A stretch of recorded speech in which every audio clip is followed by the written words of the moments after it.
Hello from AmCham and welcome to our CEO message for September. I know we've been talking about TPP, the Trans-Pacific Partnership, for the last 6 years, but we really are now going into crunch time for its ratification.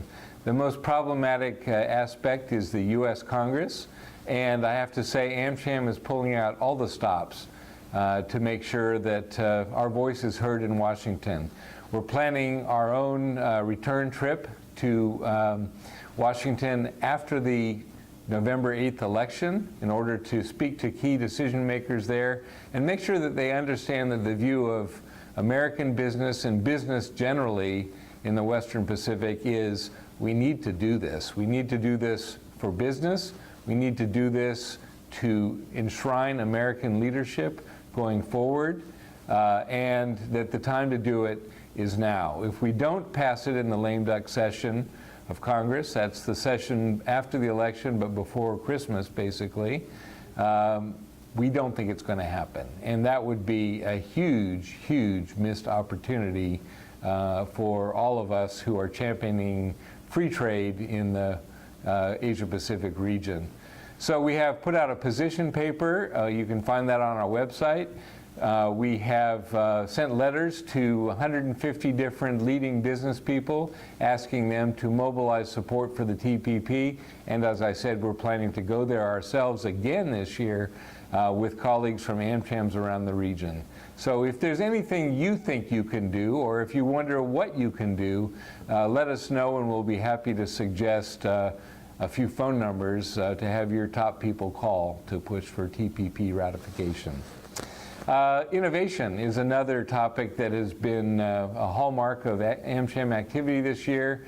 Next month, starting in Seattle on the 30th of October, we'll have our annual innovation mission to the United States. We still have a few places left on our delegation, which has a great cast of characters from business, academia, and government coming with us, starting in Seattle and then going down to Silicon Valley, visiting iconic American companies that are the absolute definition of innovation, companies like Microsoft, Boeing, HP, Inc., etc. So please do join us on that mission.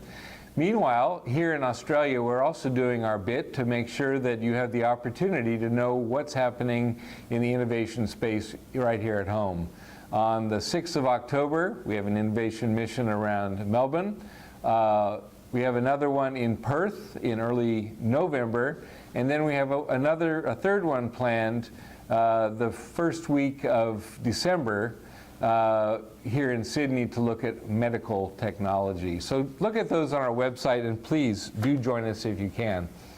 Now I'd like to say a few words of thanks and farewell to U.S. Ambassador John Barry, who's been our patron for the 3 years that he served as U.S. Ambassador.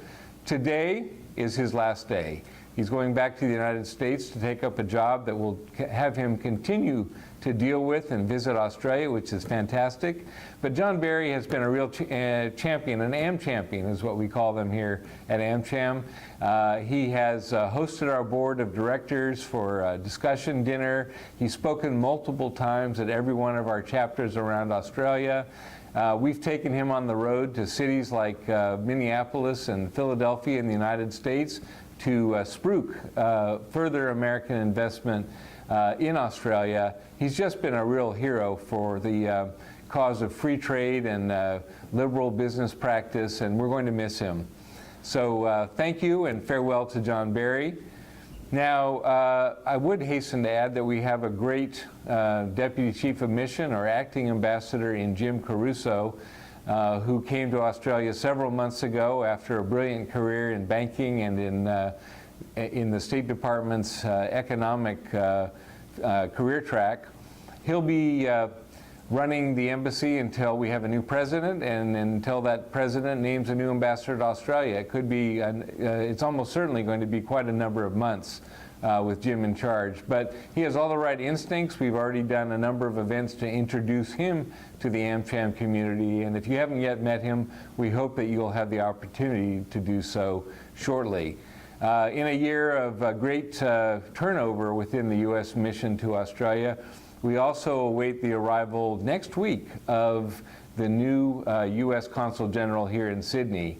Val Fowler is her name. She'll be covering Queensland and New South Wales, and I hope that she too, like her predecessor, Hugo Lorenz, will be a real AM champion. I've met with her personally, I've corresponded with her, I have every confidence that she will be.